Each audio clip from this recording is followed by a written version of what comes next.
आमे सप्तम श्रेणी भूगोल पढ़ा। भूगोलर प्रथम अध्यायर द्वितीय पाठ पढ़ा पृथ्वीर अभ्यंतर शिला और खनिज।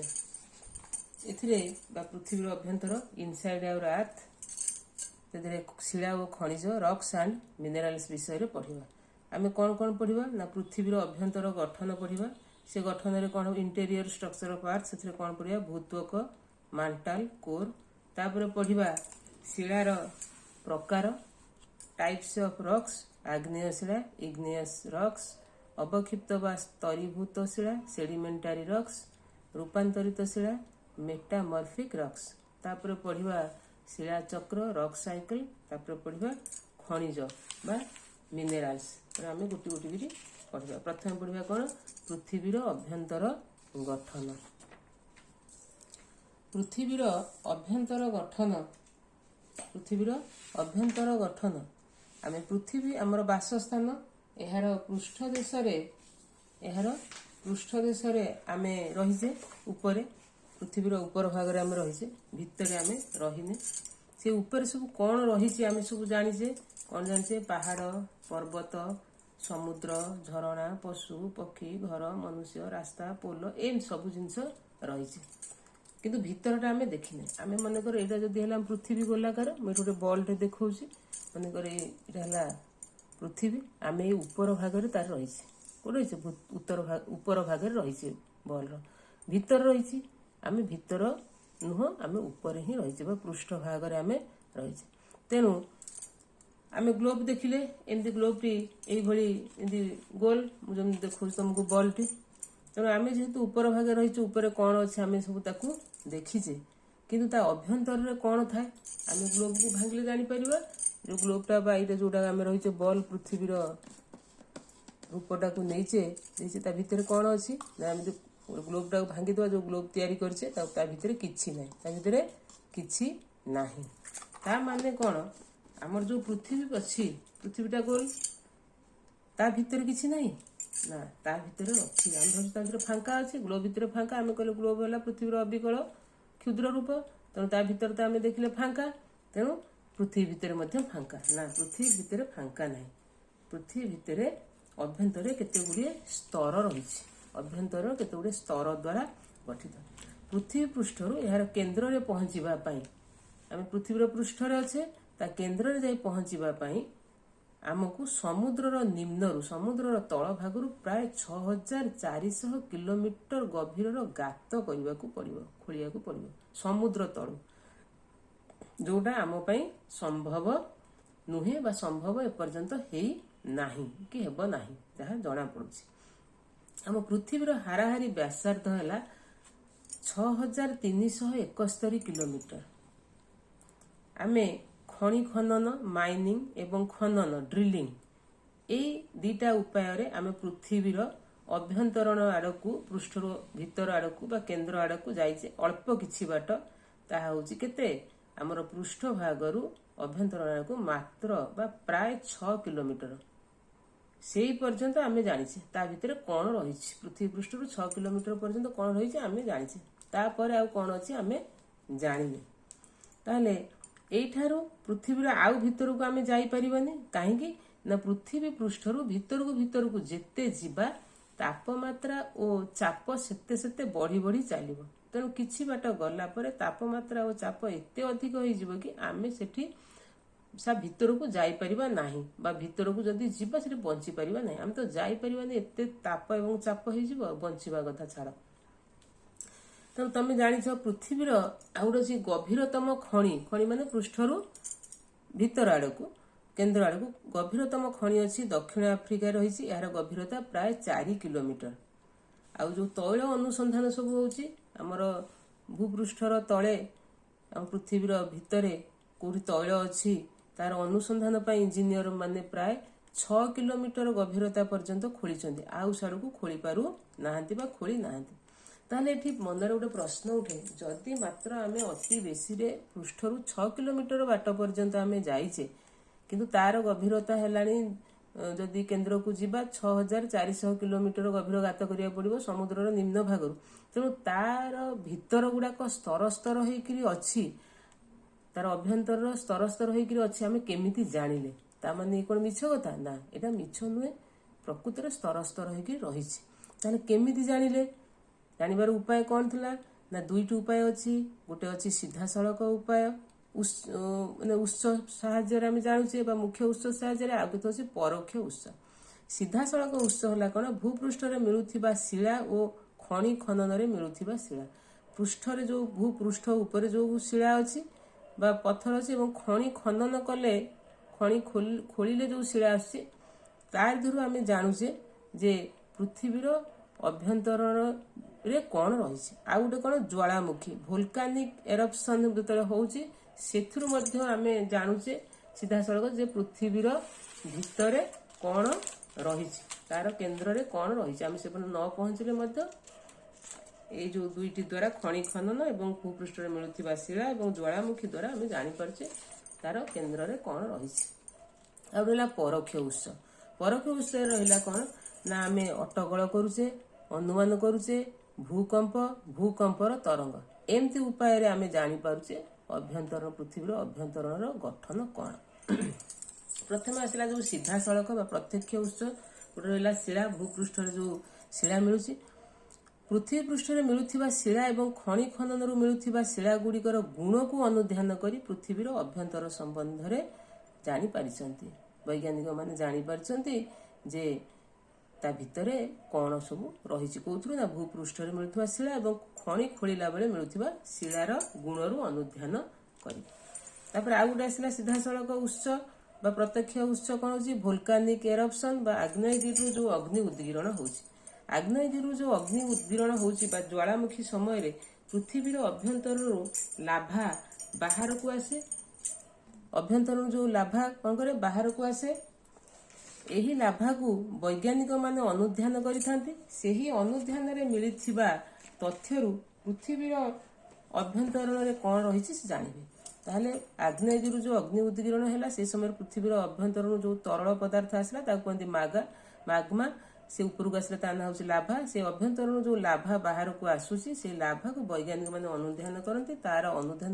मिलता तथ्यरू पृथ्वीर अभ्यंतरण संबंध में जापारती से अभ्यंतरण संबंध में तेणु जापे तापर आसला कौन परोक्ष उत्स रहा गोटे है अटकल करवा आ अनुमान करवा खनि खनन रे वैज्ञानिक माने जानिले जे पृथ्वीर अभ्यंतर सेही बाट बा दूरता पर्यंत तापमात्रा एवं चाप केते हार रे वृद्धि पाइछि सेतबे खनि खनन कले से जानि पाले सेही जो पर्यंत से जाई पहुंचले अति बेसी 6 किलोमीटर भीतर पर्यंत पहुंचचंती सेठी जानि पारले सेही बाट पर्यंत बा सेही दूरता पर्यंत जानि पारले जे पृथ्वी पृष्ठ रु से पर्यंत तापमात्रा और चाप वृद्धि पाउछि एवं केते हार रे वृद्धि पाउछि एहा को अटकल करी पृथ्वीर अभ्यंतरर स्तर गुड़िकर अनुमान करिपारिले जो पर्यंत गले जानिले तापमात्रा और चाप भितर को गले केते हार रे वृद्धि पाउछि तेणु सेया को से अनुमान करी कहिले जे अभ्यंतरर स्तर गुड़िक अछि बोली से सब अनुमान कले आ गोटे परोक्ष उत्स कौन होछि ना भूकंप समय रे भूकंप हार को अनुध्यान करागला भूकंप तरंग तरल एवं कठिन रे भिन्न भिन्न हार रे गति करथाय भूकंप तरंग को भूकंप लेख बा सिस्मोग्राफ रे लिपिबद्ध बा रेकर्ड करा जाए जेतेबेले भूकंप हुए जो तरल और कठिन जो भिन्न भिन्न हार रे से माने गति करथांती तापरे से जो भूकंप समय जो तरंग हैला ताकू सिस्मोग्राफ रे बा भूकंप लेख रे लिपिबद्ध करागला आम जानते ग्राफ जानते सेमती ग्राफ रे लिपिबद्ध करागला तापरे कौन हैला ना यही रेकर्ड माध्यम रे लिपिबद्ध करा जाइथिबा रेकर्ड जो ग्राफ माध्यम रे वैज्ञानिक माने जानि पारछन जे पृथ्वीर अभ्यंतरण रे केउठी कठिन स्तर अछि बा केउठी तरल स्तर रहिछि सेथुरु से माने अनुमान कर तेणु अनुमान करिकरी आमे पृथ्वीर केन्द्र रे थिबा स्तर विषय रे जानिछे किंतु प्रकृत रे आमे भीतर को पूरा जाई पारी नाही तो उपरोक्त जो उत्स गुड़िक है प्रत्यक्ष उत्स एवं परोक्ष उत्स तार देहरु से उत्स गुड़िक आम पृथ्वीर अभ्यंतर संबंध में किसी तथ्य जानी पारछे सेही संबंध में आम आलोचना करबा कौन कौन तथ्य सब जानी पारछे पृथ्वीर अभ्यंतर केते गुड़िए समकैंद्रिक कन्सेंट्रिक स्तर द्वारा गठित। स्तर गुड़िक गोटिक पर गोटिए करी रहिछंती। स्तर गुड़िक आम जो पियाज काटिला देखीचे, पियाज काटिला ता भितर जेमती स्तर गुड़िक थाए सेमती पियाज पाखुड़ा भली गोटिक पर गोटिए करी रहिछंती। आ पृथ्वी वर्तुलाकार होइथिबारु एही स्तर गुड़िक मध्य वर्तुलाकार, जो स्तर रहिछि से मध्य वर्तुलाकार। पृथ्वीर व्यासार्ध राडियस प्राय 6370 किलोमीटर बा 6400 किलोमीटर बोली आमे जानिछे। तापरे ए जो पृथ्वीर स्तर रहिछि केतोटी स्तर रहिछि देख, एठी मु बही रे तुमको चित्रटिए देखे दउछि। देख एठी रहिछि बही रे जो तमर चित्र रहिछि, एठी रहिछि भूत्वक उपरटा, तापर रहिला मांटाल, तापर रहिला कोर, कोर रहिला बाह्य कोर, अंतः कोर, एम सब रहिछि कोन स्तर गुड़िक। ये होछि अभ्यंतर ऊपर न पृथ्वीर पृष्ठ होछि एटा। तो मु एठी गोटे चित्रटिए करिछि देख। प्रथम रहिला भूत्वक, ता तळकु रहिला मांटाल, ता तळ रहिला बाह्य कोर, कोर होछि गोटे बाह्य कोर, आ गोटे होछि अंतः कोर बा इनर कोर। एमती हैला हमर कोन भू अभ्यंतर। एटा हैला कोन भू अभ्यंतर। एठी पियाजटा काटिला पर जेमती पाखुड़ा देखा जाय सेउटा एठी करा जायछि। पृथ्वीर व्यासार्ध तो आमे जानिले स्तर गुड़िक कोन। प्रथम स्तर हैला भूत्वक, द्वितीय स्तरटा हैला मांटाल, तृतीय स्तरटा हैला कोर, से पुनी दि भाग अछि, गोटे हैला बाह्य कोर आउटर कोर, आ गोटे हैला इनर कोर। पृथ्वीर व्यासार्ध, पृथ्वीर व्यासार्ध 6370 किलोमीटर बा 6400 किलोमीटर। भूत्वक, भूत्वकर स्तर हैला केते ना 30 रु 40 किलोमीटर पर्यंत। मांटाल हैला 2900 किलोमीटर पर्यंत। कोर हैला 3500 किलोमीटर।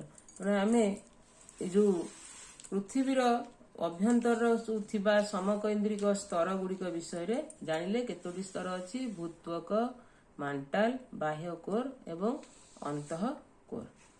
तेणु ए जो भूत्वक रहिला सॉरी भू अभ्यंतर इंटेरियर ऑफ अर्थ ताकू तीन भाग कराई। गोटे है भूत्वक, गोटे है मांटाल, आ गोटे है कोर। देखो तीन भाग कराला।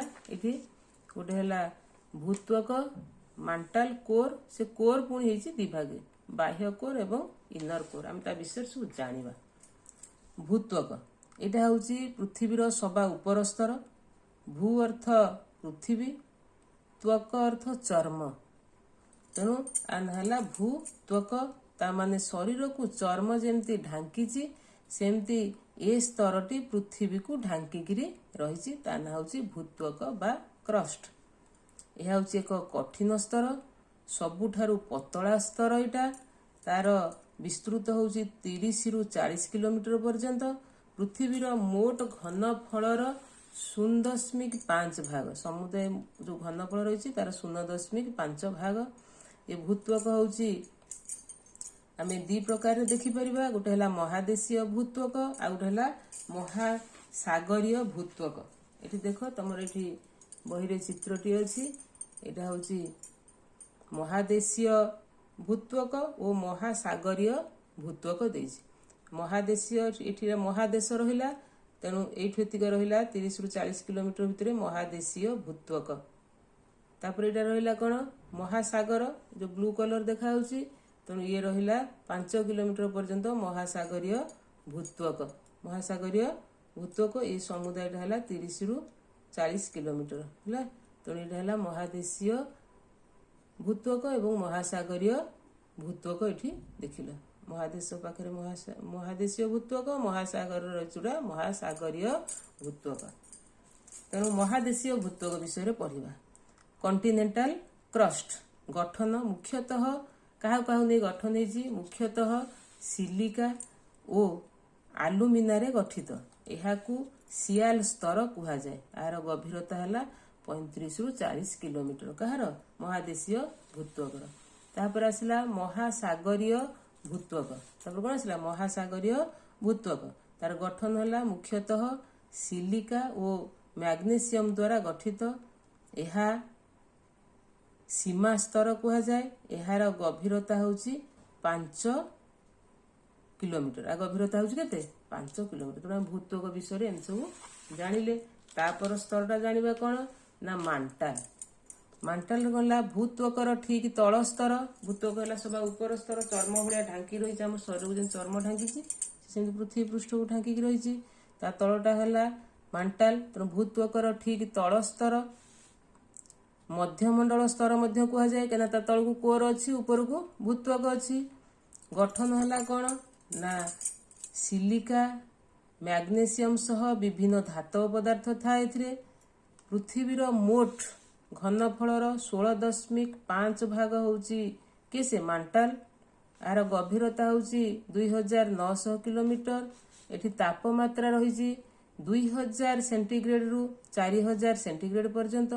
ଅଗ୍ନି ଉଦ୍ଗୀରଣ ସମୟରେ ମାଗ୍ମା ଏହି ସ୍ତରରୁ ବାହାରେ। ମାଗ୍ମା ଯେଉଁ ବାହାରେ ତରଳ ପଦାର୍ଥ, ଉତ୍ତପ୍ତ ତରଳ ପଦାର୍ଥ ମାଗ୍ମା, ଭିତରେ ରହିଲେ ମାଗ୍ମା, ଉପରକୁ ଆସିଲେ ତାକୁ ଲାଭା କହିବା। ତେଣୁ ଏହି ସ୍ତରରୁ ହିଁ ଅଗ୍ନି ଉଦ୍ଗୀରଣ ହୋଇଥାଏ। କେଉଁ ସ୍ତରରୁ? ମାଣ୍ଟାଲ ସ୍ତରରୁ ହୋଇଥାଏ। ତାପରେ ଆସିଲା ଆମର ସ୍ତରଟା ହେଲା କ'ଣ? କୋର। ସବୁଠାରୁ ଭିତରେ ଥିବା ସ୍ତର ପ୍ରଥମ ହେଲା କୋଉ ସ୍ତର? ଭୂତ୍ୱକ। ତାପରେ ଆସିଲା ମାଣ୍ଟାଲ। ତାପରେ ଆସିଲା ଭିତରଟା ହେଲା ଆମର କ'ଣ? କୋର। କେନ୍ଦ୍ରମଣ୍ଡଳ ମଧ୍ୟ କୁହାଯାଏ। ସେଠୁ କେନ୍ଦ୍ରରେ ଏଇଟା ରହିଛି, ଭିତରକୁ ରହିଛି ପୁରା ମଝିରେ, ତେଣୁ ତା ନାଁ ମଧ୍ୟ କେନ୍ଦ୍ର ମଣ୍ଡଳ। ଯେମିତି ମଧ୍ୟମଣ୍ଡଳ କୁହାହେଲା କାହାକୁ? ସ୍ତର ମାଣ୍ଟାଲକୁ କୁହାଯାଉଥିଲା। ଏହାର ଗଠନରେ କ'ଣ ଅଛି ନା ଲୁହା ଓ ନିକେଲ ଭଳି ଭାରି ଧାତୁରେ ଏଇଟା ଗଠିତ। ଏହି ସ୍ତରକୁ ନିକେଲ ଓ ଫେରସ ମଧ୍ୟ କୁହାଯାଏ। ଏହି ସ୍ତରକୁ ନିଫେ ମାନେ ନିକେଲ ଓ ଫେରସ ମିଶିଛି, ଏହି ସ୍ତରକୁ ନିଫେ ମଧ୍ୟ କୁହାଯାଏ। ତାହେଲେ ଏଇ କୋର ସ୍ତରର ଗଭୀରତା ହେଉଛି 3500 କିଲୋମିଟର। ତାର ତାପମାତ୍ରା କେତେ ନା 4000 ସେଣ୍ଟିଗ୍ରେଡରୁ 6650 ସେଣ୍ଟିଗ୍ରେଡ ପର୍ଯ୍ୟନ୍ତ। ପୃଥିବୀର ଆର କେତେ ରହିଛି ଭାଗ? ପୃଥିବୀର ମୋଟ ଘନଫଳର 83 ଭାଗ ରହିଛି। ତାହେଲେ ସବୁଠୁ ଏଇଟା ମୋଟା ସ୍ତର। ତାପରେ ଟିକେ କମ ମୋଟା ହେଉଛି କି ସେ ମାଣ୍ଟାଲ। ତାଠୁ କମ ମୋଟା ବା ପତଳା ହେଲା ସବୁଠୁ କି ସେ ଭୂତ୍ୱକ। ଏଠାରେ ଅତ୍ୟଧିକ ଚାପ ଓ ଅତ୍ୟଧିକ ତାପମାତ୍ରା ଥିବାର ଜଣାଯାଏ। ଆମେ ଭିତରକୁ ଯେତେ ଯେତେ ଯିବା ପୃଥିବୀ ପୃଷ୍ଠରୁ ସେତେ ତାପ ଏବଂ ଚାପ ବଢିବ। ତେଣୁ ଏହି ସ୍ତରରେ ଅତ୍ୟଧିକ ଚାପ ଓ ଅତ୍ୟଧିକ ତାପ ଥିବାର ଜଣାଯାଏ। ଇଏ ମଧ୍ୟ ଆମେ ଆକୁ ଦୁଇ ଭାଗ କରିଛେ, ଦୁଇ ପ୍ରକାର ସ୍ତର କରିଛେ। ଗୋଟେ ହେଲା ବାହ୍ୟ କୋର ବା ଆଉଟର କୋର, ଆଉ ଗୋଟେ ହେଲା ଅନ୍ତଃ କୋର ବା ଇନର କୋର। ବାହ୍ୟ କୋରର ବ୍ୟାସାର୍ଦ୍ଧ ହେଲା 2260 କିଲୋମିଟର। ଏଠି ଯୋଉ ରହିଛି ସେ କେମିତି ଅଛି ସେ ଅବସ୍ଥାରେ? ଯୋଉ କେନ୍ଦ୍ରମଣ୍ଡଳରେ ଯୋଉ ଲୁହା ନିକେଲ ଭଳି ଭାରି ଧାତୁ ଅଛନ୍ତି, ତରଳ ବା ଅର୍ଦ୍ଧ ତରଳ ଅବସ୍ଥାରେ ଅଛନ୍ତି। ତାପରେ ଆସିଲେ କୋଉଠିକି? ଅନ୍ତଃ କୋର। ଅନ୍ତଃ କୋରରେ କ'ଣ ଅଛି? ତାର ବ୍ୟାସାର୍ଦ୍ଧ ହେଲା 1255 କିଲୋମିଟର। ଏଠି ଯୋଉ ରହିଛି ଆମର ଲୁହା ନିକେଲ ଭଳି ଭାରି ପଦାର୍ଥ ଧାତୁ ଅଛନ୍ତି, ସେମାନେ କଠିନ ଅବସ୍ଥାରେ ଥାନ୍ତି। ବହୁତ ଅତ୍ୟଧିକ ତାପ ଏବଂ ଚାପ ଯୋଗୁଁ ସେମାନେ କଠିନ ଅବସ୍ଥାରେ ଅଛନ୍ତି। ତେଣୁ ଆମେ ଏଠି ଯୋଉ ଭୂ ଅଭ୍ୟନ୍ତର ଇନର ଅଫ ଆର୍ଥର ଯୋଉ ତିନୋଟି ସ୍ତର ଭୂତ୍ୱକ, ମାଣ୍ଟାଲ ଏବଂ କୋର ସମ୍ବନ୍ଧରେ ଜାଣିଲେ। ତା ଭିତରେ ଗଠନ କ'ଣ କ'ଣ ତା ଭିତରେ ଅଛି, ତାଙ୍କର ତାପମାତ୍ରା କେତେ, ଏସବୁ ବିଷୟରେ ଜାଣିଲେ। ଏବେ ଜାଣିବା ଶିଳା ଓ ଶିଳାର ପ୍ରକାର। ଶିଳା ଏବଂ ଶିଳାର ପ୍ରକାର। ଶିଳା ହେଉଛି ଖଣିଜ ପଦାର୍ଥର ମିଶ୍ରଣ। ଖଣିଜ ପଦାର୍ଥର ପ୍ରାକୃତିକ ପିଣ୍ଡ ଯେ କି ଭୂତ୍ୱକ ତିଆରି କରେ ତାହାକୁ ଶିଳା କୁହାଯାଏ। ତାହେଲେ ଖଣିଜ ପଦାର୍ଥର ଯୋଉଟା ପ୍ରାକୃତିକ ପିଣ୍ଡ ଯେ କି ଭୂତ୍ୱକ ତିଆରି କରେ ଆମେ ତାହାକୁ ଶିଳା ବୋଲି କହିଥାଉ। ଶିଳାରେ ଗୋଟିଏ ପ୍ରକାରର ଖଣିଜ ପଦାର୍ଥ ବା ଏକାଧିକ ଖଣିଜ ପଦାର୍ଥ, ଆଉ କ'ଣ?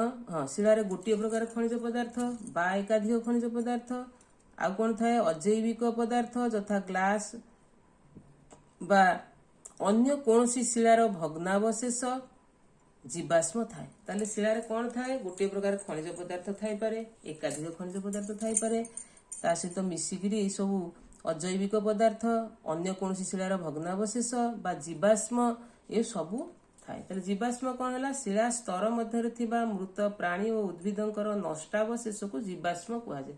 ତେଣୁ ଶିଳାରେ ଜୀବାଶ୍ମ ଥାଇପାରେ, ଏକାଧିକ ଖଣିଜ ପଦାର୍ଥ ଥାଇପାରେ, ଅନ୍ୟ କୌଣସି ଶିଳାର ଭଗ୍ନାବଶେଷ ମଧ୍ୟ ଥାଇପାରେ। ତେଣୁ ଭୂତ୍ୱକ ଆମେ ଜାଣିଲେ କୋଉଥିରେ ଗଠିତ, ଶିଳାରେ ଗଠିତ, ଯୋଉ ପୃଥିବୀର ଉପର ସ୍ତରଟା। ତେଣୁ ଶିଳା ଗୁଡ଼ିକର ରଙ୍ଗ, ଆକାର ଓ ଗଠନ ଭିନ୍ନ ଭିନ୍ନ ହୋଇଥାଏ। କାହିଁକି ନା ଯେହେତୁ ତାଙ୍କର ରଙ୍ଗ, ଆକାର ଓ ଗଠନ ଭିନ୍ନ ଭିନ୍ନ କାହିଁକି ହବ ନା କିଏ ଗୋଟିଏ ପ୍ରକାର ଖଣିଜ ପଦାର୍ଥରେ ତିଆରି, କିଏ ଏକାଧିକ ଖଣିଜ ପଦାର୍ଥ, କାହାର ଏକାଧିକ ଖଣିଜ ପଦାର୍ଥ ଅଛି, ସେଥିରେ ପୁଣି ଅଜୈବିକ ପଦାର୍ଥ ଅଛି, ଅନ୍ୟ କୌଣସି ଶିଳାର ଭଗ୍ନାଂଶ ଅଛି। ଏମିତି ତେଣୁ ତାର ଉପାଦାନ ଗୁଡ଼ିକ ଅଲଗା ଅଲଗା ହେଇକି ଥାଏ ବୋଲି ତାର ରଙ୍ଗ, ଆକାର ଏବଂ ଗଠନ ମଧ୍ୟ ଭିନ୍ନ ଭିନ୍ନ ହୋଇଥାଏ। ତାହେଲେ ଏଇ ଯୋଉ ଭୂତ୍ୱକ ଶିଳା, ଆକୁ ଆମେ କଣ କରିଛେ ନା ଗୋଟେ ହଉଛି ପ୍ରାଥମିକ ଶିଳା, ଆଉ ଗୋଟେ ହଉଛି ମାଧ୍ୟମିକ ଶିଳା ବା ପ୍ରାଇମେରୀ ରକ୍, ଆଉ ଗୋଟେ ହଉଛି ସେକେଣ୍ଡାରୀ ରକ୍। ପ୍ରାଇମେରୀ ରକ୍ ରେ କିଏ ରହିଲା ନା ଆଗ୍ନେୟ ଶିଳା, ଇଗ୍ନିୟସ୍ ରକ୍। ସେକେଣ୍ଡାରୀ ରକ୍ ରେ କିଏ ରହିଲା ନା ଦିଟା ଅବକ୍ଷିପ୍ତ ଶିଳା ବା ସ୍ତରୀଭୂତ ଶିଳା, ସେଡିମେଣ୍ଟାରୀ ରକ୍। ଆଉ ଗୋଟେ ରହିଲା ରୂପାନ୍ତରିତ ଶିଳା ବା ସ୍ଥାନ ହଉଛି ମେଟାମର୍ଫିକ ରକ୍। ତେଣୁ ଆମର ଏମିତି ସାଧାରଣତଃ ଦେଖିଲେ ତିନି ପ୍ରକାର ଶିଳା ହେଲା, ଆଗ୍ନେୟ ଶିଳା, ଅବକ୍ଷିପ୍ତ ଶିଳା, ରୂପାନ୍ତରିତ ଶିଳା। ଏଇ ଯୋଉ ଆଗ୍ନେୟ ଶିଳା ପୁଣି ଦୁଇ ଭାଗ ହେଇଛି, କଣ ନା ନିଃସ୍ରବଜ ଆଗ୍ନେୟ ଶିଳା ବା ଏକ୍ସଟ୍ରୁସିଭ ଇଗ୍ନିୟସ୍ ରକ୍, ଆଉ ଗୋଟେ ହେଲା ଅନ୍ତର୍ଭେଦୀ ଆଗ୍ନେୟ ଶିଳା ବା ଇଣ୍ଟ୍ରୁସିଭ ଇଗ୍ନିୟସ୍ ରକ୍। ତେଣୁ ଯୋଉ ଭୂତ୍ୱକର ଶିଳା ତିନି ଭାଗ, ଆଗ୍ନେୟ ଶିଳା, ଅବକ୍ଷିପ୍ତ ଶିଳା, ରୂପାନ୍ତରିତ ଶିଳା। ଆଗ୍ନେୟ ଶିଳା ପୁଣି ଦୁଇ ପ୍ରକାର, ନିଃସ୍ରବଜ ଏବଂ ଅନ୍ତର୍ଭେଦୀ ଆଗ୍ନେୟ ଶିଳା। ତେଣୁ ଆମେ ଏদিকে କଣ ପଢିବା ନା ଶିଳା ବିଷୟରେ ପଢିବା। କୋଉ ଶିଳା ବିଷୟରେ ପଢିବା ନା ଆଗ୍ନେୟ ଶିଳା ବିଷୟରେ ପଢିବା, ଯୋଉଟା ହଉଛି ଆମର ପ୍ରାଇମେରୀ ରକ୍। ଇଗ୍ନସ୍ ଅର୍ଥ ଫାୟାର। ତାହେଲେ ଏଇ ଯୋଉ ଇଗ୍ନିୟସ୍ ରକ୍ ବା ପ୍ରାଇମେରୀ ରକ୍ ସେ ବିଷୟରେ ପଢିବା କଣ ନା ଭୂତ୍ୱକ ତଳେ ଶିଳା ତରଳ ବା ଅର୍ଦ୍ଧ ତରଳ ଅବସ୍ଥାରେ ଥାଏ, ଏହାକୁ ମାଗ୍ମା କୁହାଯାଏ। ଭୂତ୍ୱକର ଯୋଉ ରହିଲା ଆମର ଭୂତ୍ୱକ, ତା ତଳେ ଯୋଉ ଶିଳା ରହିଛି ସେ ତରଳ ବା ଅର୍ଦ୍ଧ ତରଳ ଅବସ୍ଥାରେ ଥାଏ, ଏହାକୁ ମାଗ୍ମା କୁହାଯାଏ। ବେଳେ ବେଳେ ମାଗ୍ମା କଣ କରେ, ଭୂପୃଷ୍ଠ ଆଡକୁ ପ୍ରବାହିତ ହୋଇଥାଏ। ଭୂପୃଷ୍ଠରେ ଏହି ମାଗ୍ମାକୁ ଲାଭା କୁହାଯାଏ। ଯେତେବେଳେ ଉପରକୁ ପଳେଇ ଆସେ ତା ନାଁ ହଉଛି ସେ ଅର୍ଦ୍ଧ ତରଳ ଅବସ୍ଥାକୁ ଆମେ ତାକୁ କହୁ କଣ ଲାଭା। ଭିତରେ ଥିଲେ ମାଗ୍ମା, ଉପରକୁ ଆସିଲେ ଲାଭା। ଲାଭା କ୍ରମେ ଶୀତଳ ଓ କଠିନ ହୋଇଥାଏ। ଏହି କଠିନ ପଦାର୍ଥକୁ ଆଗ୍ନେୟ ଶିଳା କୁହାଯାଏ। ଏଇ ଯୋଉ ଲାଭା ଯେ ଉପରକୁ ଆସିଗଲା ଅର୍ଦ୍ଧ ତରଳ ଅବସ୍ଥାରେ, ସେ ଶୀତଳ ଆଉ କଠିନ ହେଇଯାଏ, ଏହି କଠିନ ପଦାର୍ଥକୁ ଆମେ କଣ କହୁ, ଆଗ୍ନେୟ ଶିଳା କୁହାଯାଏ। ଏହି ଆଗ୍ନେୟ ଶିଳାକୁ ପ୍ରାଥମିକ ଶିଳା କୁହାଯାଏ, କାରଣ ଏହା ପ୍ରଥମେ ସୃଷ୍ଟି ହୋଇଥାଏ। ଆଗ୍ନେୟ ଶିଳା ହଉଛି ଦୁଇ ପ୍ରକାର, ନିଃସ୍ରବଜ ଏବଂ ଅନ୍ତର୍ଭେଦୀ ଆଗ୍ନେୟ ଶିଳା। ନିଃସ୍ରବଜ ଆଗ୍ନେୟ ଶିଳା କଣ ନା ଯୋଉ ଏକ୍ସଟ୍ରୁସିଭ ଇଗ୍ନିୟସ୍ ରକ୍। କେତେକ ଜ୍ୱାଳାମୁଖୀରୁ ଅତି ଉତ୍ତପ୍ତ ତଥା ତରଳ ମାଗ୍ମା ଭୂପୃଷ୍ଠରେ ଲାଭା ଆକାରରେ ଜମା ହୁଏ। ଯୋଉ ଆମର ଅଗ୍ନି ଉଦ୍ଗୀରଣ ହେଲା ବା ଜ୍ୱାଳାମୁଖୀରୁ ଯୋଉ ଉତ୍ତପ୍ତ ତଥା ତରଳ ମାଗ୍ମା ଭୂପୃଷ୍ଠ ଉପରକୁ ଆସିଗଲା, ଆମେ ତାକୁ ଲାଭା ବୋଲି କହିଲେ। ଏହା ଶୀଘ୍ର ଶୀତଳ ଓ କଠିନ ହୋଇଯାଏ। ଯେତେବେଳେ ଭୂପୃଷ୍ଠକୁ ପଳେଇ ଆସେ ଶୀଘ୍ର ସେ କଣ କରେ, କଠିନ ହୋଇଯାଏ। ଭୂପୃଷ୍ଠରେ ସୃଷ୍ଟ ଏହି ଶିଳାକୁ ନିଃସ୍ରବଜ ବା ଆଗ୍ନେୟ ଶିଳା କୁହାଯାଏ। ଏହି ଶିଳା ଗୁଡିକ ଅତି ଛୋଟ ଛୋଟ ରେଣୁ ଦ୍ୱାରା ଗଠିତ, ଉଦାହରଣ ବାସାଲଟ। ତାପରେ ଆସିଲା କଣ, ଅନ୍ତର୍ଭେଦୀ ଆଗ୍ନେୟ ଶିଳା, ଇଣ୍ଟ୍ରୁସିଭ ଇଗ୍ନିୟସ୍ ରକ୍। ବେଳେ ବେଳେ ମାଗ୍ମା କଣ କରେ, ଭୂପୃଷ୍ଠରେ ପହଞ୍ଚି ପାରେ ନାହିଁ। ଯୋଉ ଭିତରେ ଯୋଉ ରହିଲା ଅର୍ଦ୍ଧ ତରଳ ଅବସ୍ଥାରେ ସେ ଭୂପୃଷ୍ଠ ଉପରକୁ ଆସିପାରେ ନାହିଁ। ଏହା ଭୂତ୍ୱକ ଶିଳାସ୍ତର ମଧ୍ୟରେ, ଭୂତ୍ୱକର ଯୋଉ ଶିଳାସ୍ତର ଅଛି ତା ମଧ୍ୟରେ ଧୀରେ ଧୀରେ ଶୀତଳ ଓ କଠିନ ହୋଇଥାଏ, ଏହାକୁ ଅନ୍ତର୍ଭେଦୀ ଆଗ୍ନେୟ ଶିଳା କୁହାଯାଏ। ଏ ପ୍ରକାର ଶିଳାରେ ବଡ ବଡ ସ୍ଫଟିକ ବା ଦାନା ଥାଏ। ନିଃସ୍ରବଜରେ ଛୋଟ ଛୋଟ ଦାନା ଥାଏ, ଏ ରହୁଛି ବଡ ବଡ ଦାନା ଥାଏ। ତାର ଉଦାହରଣ ହେଲା ଗ୍ରାନାଇଟ। ତାହେଲେ କଣ ହେଲା ନା ଆମର ମାଗ୍ମା ଭୂପୃଷ୍ଠ ଆଡକୁ ପ୍ରବାହିତ ହୁଏ, ଭୂପୃଷ୍ଠରେ ଆସି ପହଞ୍ଚିଗଲା, କଠିନ ଶୀତଳ ଓ କଠିନ ହେଇଗଲା, ସେ ହେଇଗଲା ଆଗ୍ନେୟ ଶିଳା। ସେଇ ମାଗ୍ମା ଭୂପୃଷ୍ଠକୁ ଆସିଲା, ତାକୁ ଲାଭା ବୋଲି କହିଲେ, ପହଞ୍ଚିଗଲା, ଶୀଘ୍ର ଶୀତଳ ଓ କଠିନ ହେଇଗଲା, ସେଇ ଯୋଉ ଶିଳା ହେଲା ତା ନାଁ ହେଲା ନିଃସ୍ରବଜ ଆଗ୍ନେୟ ଶିଳା। ମାଗ୍ମା ଆସୁଥିଲା ଭୂପୃଷ୍ଠ ଆଡକୁ, କିନ୍ତୁ ଭୂପୃଷ୍ଠରେ ପହଞ୍ଚି ପାରିଲା ନାହିଁ। ତା ପୂର୍ବରୁ ଭୂତ୍ୱକ ଶିଳା ସ୍ତର ମଧ୍ୟରେ ରହିଲା, ଧୀରେ ଧୀରେ ଶୀତଳ ଓ କଠିନ ହେଇଗଲା, ତା ନାଁ ହେଲା ଅନ୍ତର୍ଭେଦୀ ଆଗ୍ନେୟ ଶିଳା। ଆମେ ଆଗ୍ନେୟ ଶିଳା ବିଷୟରେ ପଢିଲେ। ଏବେ ପଢିବା କଣ ନା ଯୋଉ ସେକେଣ୍ଡାରୀ ରକ୍ ର ଅବକ୍ଷିପ୍ତ ଶିଳା। ଅବକ୍ଷିପ୍ତ ଶିଳା କଣ ହେଲା ନା ବଡ ବଡ ଶିଳାଖଣ୍ଡ, ସବୁ ପ୍ରକାର ଶିଳାଖଣ୍ଡ ହେଇପାରିବ। ଯେତେ ପ୍ରକାର ଆମର ଶିଳା ରହିଛି, ଆଗ୍ନେୟ ଶିଳା, ଅବକ୍ଷିପ୍ତ ଶିଳା, ରୂପାନ୍ତରିତ ଶିଳା। ତେଣୁ ବଡ ବଡ ଶିଳାଖଣ୍ଡ କଣ ହେଲା, କ୍ରମେ ଫାଟିଯାଏ बा उच्च भूमि गढ़िबा द्वारा बा परस्पर सह घर्षण जोगु से कौन हुए जो बड़ बड़ शिलाखंड छोट छोट गोड़ी बाली बा धूली रे परिणत हबो। तापर से कौन हबो गोड़ी बाली धूली को जल स्रोत और पवन आदि बोही नेबे।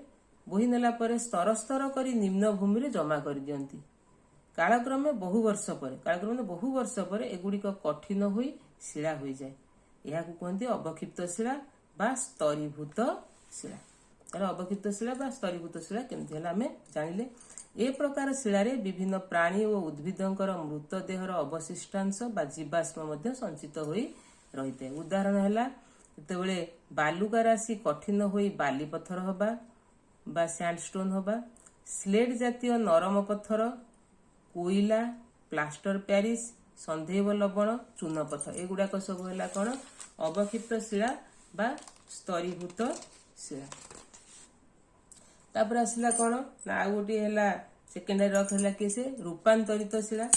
ये केतेक आग्नेय शिला बा स्तरीभूत शिला, आग्नेय शिला हो बा स्तरीभूत शिला दुटा उभय कौन करती भूत्वक अभ्यंतर अत्यधिक ताप और चापर प्रभाव जोगु तार रूप और गुण रे परिवर्तन हुए। तेणु आग्नेय शिला एवं स्तरीभूत शिला भूत्वक अभ्यंतर अत्यधिक ताप और चाप प्रभाव जोगु तार रूप और गुण रे परिवर्तन हुए, नूतन शिला हुए जहाँ ना रूपांतरित शिला। तमाने आग्नेय शिला तार रूप गुण बदलैला, स्तरीभूत शिला मध्य रूप गुण बदलैला, ता ना है रूपांतरित रूपरू अंतर होइछि अलग प्रकार होइछि रूपांतरित शिला। उदाहरण स्वरूप कर्दम शिला स्लेट होउछि, चून पत्थर मार्बल होउछि। रूपांतरित अर्थ रूपरे अंतर। केतेबेले रूपांतरित शिला प्रस्तुत हुए शिला माग्मा संस्पर्श रे आसिले बा भूचलन जोगु शिला तल स्तर को चलीगले। यही दुईटी परिस्थिति आसिले रूपांतरित शिला सृष्टि हुए। रूपांतरित शिला तले माग्मा थाए। रूपांतरित शिला स्तर कौन थाए माग्मा थाए। तापर आसला कौन ना आम शिलार व्यवहार पढ़िबा। जो शिला रहिला यूजेस ऑफ रॉक्स। शिलार प्रकार आम जानिले आग्नेय शिला, अवक्षिप्त शिला बा स्तरीभूत शिला, रूपांतरित शिला। आग्नेय शिला बा इग्नियस रॉक रहला शिलार नाम है प्यूमिक हालुका छिद्राळ पत्थर। तार रंग है धूसर। गाधोया समय आम देहरे घसी होगापी जो बाथ स्कर्ब कहती से। तापर ग्रानाइट तार रंग है पिंक कलर गोलापी। घर चट्टाण घर थाक इत्यादि प्रस्तुत हुए। आउ गोटे रहा शिला आग्नेय शिला है बासालट तार रंग है कला चट्टाण और मूर्ति तैयारी हुए। तापर आसला कौन ना अवक्षिप्त शिला बा स्तरीभूत शिला सेडिमेंटारी रॉक। चून पत्थर शिलार ना है चून पत्थर बा लाइमस्टोन तार रंग है धला सीमेंट प्रस्तुत हुए व्यवहार में।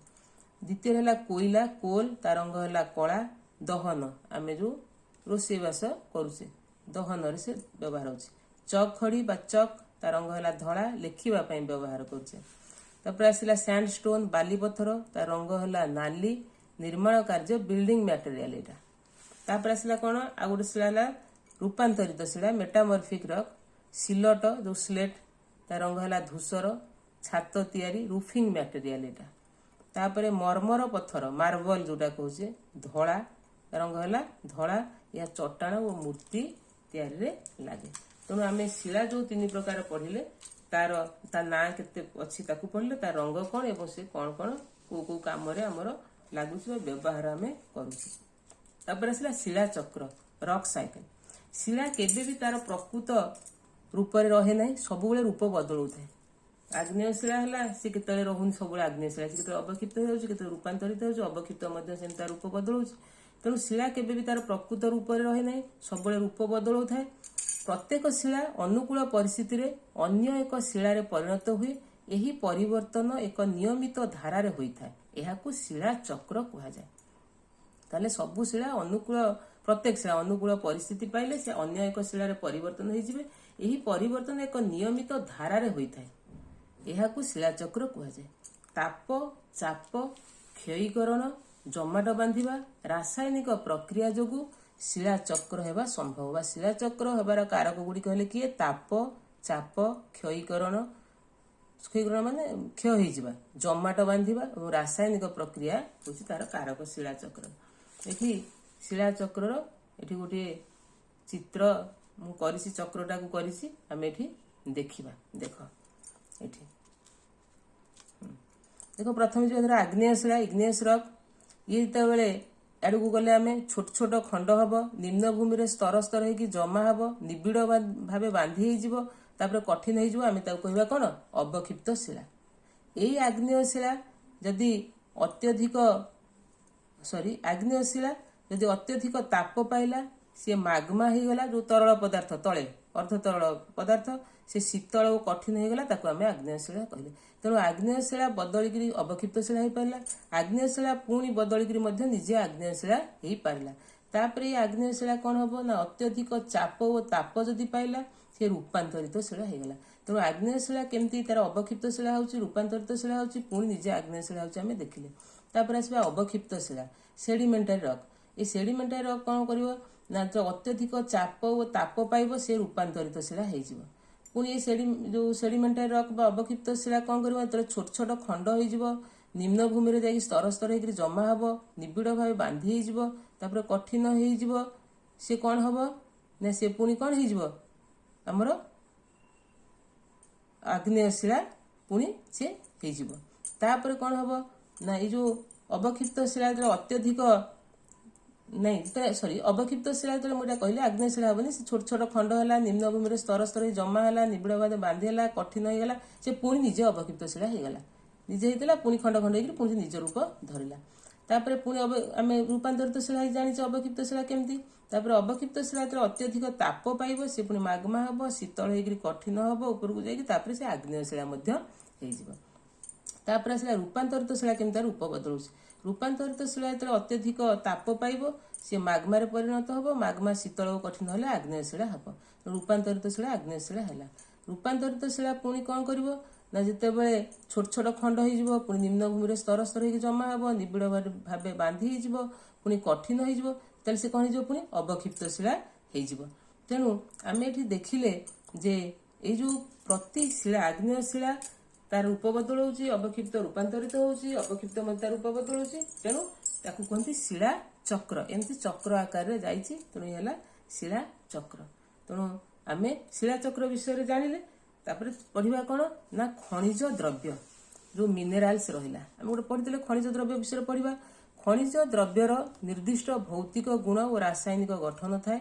मानव समाज पई खनिज द्रव्यर यथेष्ट गुरुत्व रही। केतेक खनिज द्रव्य को जाळेणी भाव व्यवहार करा जाए उदाहरण स्वरूप कोयला प्राकृतिक गैस एवं पेट्रोलियम।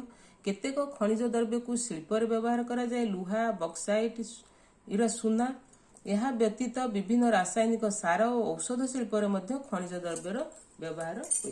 तेणु आम ये जो पृथ्वीर अभ्यंतरण विषय आम कौन पढ़िले ना आम तार अभ्यंतर पृथ्वीर अभ्यंतर गठन सेठू पृथ्वीर अभ्यंतर गठन रे भूत्वक मांटाल और कोर रही। शिलार प्रकार 3 प्रकार आग्नेय शिला अवक्षिप्त शिला एवं रूपांतरित शिला। शिला चक्र क्या कहुए खनिज कौन। तेणु आमर यही विषयटी आमर ये सरला कौटा पृथ्वीर अभ्यंतर शिला एवं खनिज विषय।